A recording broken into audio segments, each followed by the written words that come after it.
राहुल गांधी जी ने जिस Brazilian model की फोटो दिखाते हुए दावा किया कि उसने 10 बूथ पर जाकर 22 बार वोट डाला है, उसकी हकीकत जानने के लिए एक और तरीका है। वोटर आईडी कार्ड पर ईपीआईसी नंबर होता है। अगर राहुल गांधी जी उन वोटर आईडी कार्ड के साथ ईपीआईसी नंबर भी जारी कर देते तो उनसे मैच किया जा सकता था कि असली में वो वोटर कार्ड किसके नाम पर बने हुए। अब ऐसे कई मामले आ चुके हैं, चाहे पिंकी हो, मुनीश हो या फिर पूनम। कई मीडिया चैनल्स ने इस चीज को लेकर खुलासा किया है कि राहुल गांधी जी ने जो वोटर आईडी कार्ड्स दिखाए उस मॉडल की फोटो के नाम पर, वो गलत निकले। अब इसका सबसे ताजा उदाहरण पूनम का बयान खुद है। ये पूनम वाइफ ऑफ सोनू है, ये हमारे गांव की लेडीज है, ये इसका पति है सोनू, वो यहीं की है, और ये इसकी आईडी जो है पिक, ये ओरिजिनल लेडीज है और यहीं की वाइफ है, यहीं पे मतदान करती है जी हर साल। अब दूसरी तरफ इसका एक पहलू ये है कि राहुल गांधी जी ने जिस मॉडल की फोटो का यूज किया है, ये फोटो 2 मार्च 2017 को unplus.com नाम की वेबसाइट पर अपलोड की गई थी। और इस मॉडल का नाम तो राहुल गांधी जी ने बताया नहीं, लेकिन इनकी पीसी में जिसका जिक्र हो रहा था वो इस मॉडल की फोटो लेने वाला फोटोग्राफर मैथियस फेरेरो है, जो फोटोज को unplus.com पर अपलोड करता था। अब ये हो सकता है कि राहुल गांधी जी की प्रेस कॉन्फ्रेंस के लिए जिसने ये पीसी तैयार करी हो, ये फोटो वहां से उठाई हो प्रेजेंटेशन के लिए, इसमें कोई डाउट नहीं है। अब इसका फैक्ट चेक करके आम लोगों को बताना कि राहुल गांधी जी सही कहा है या गलत कहा है,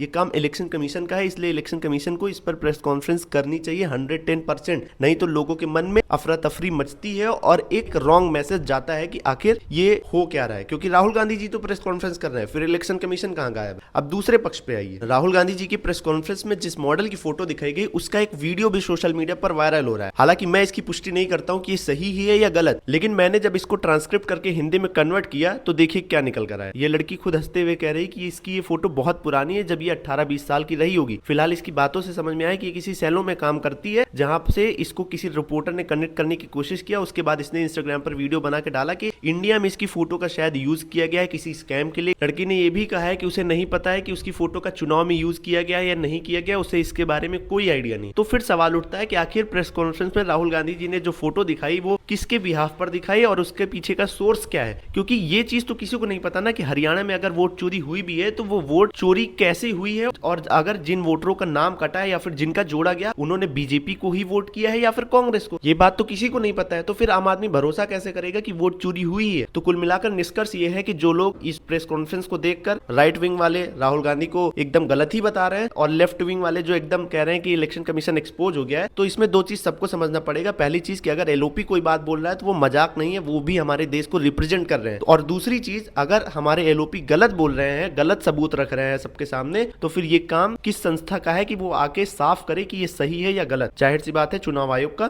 तो प्रेस कॉन्फ्रेंस करनी चाहिए। और अगर राहुल गांधी जी के आरोपों में दम है तो एक बार सुप्रीम कोर्ट जाना चाहिए या फिर चुनाव आयोग के सामने ये बातें रखनी चाहिए कि ये कैसे गड़बड़ियां हो रही हैं।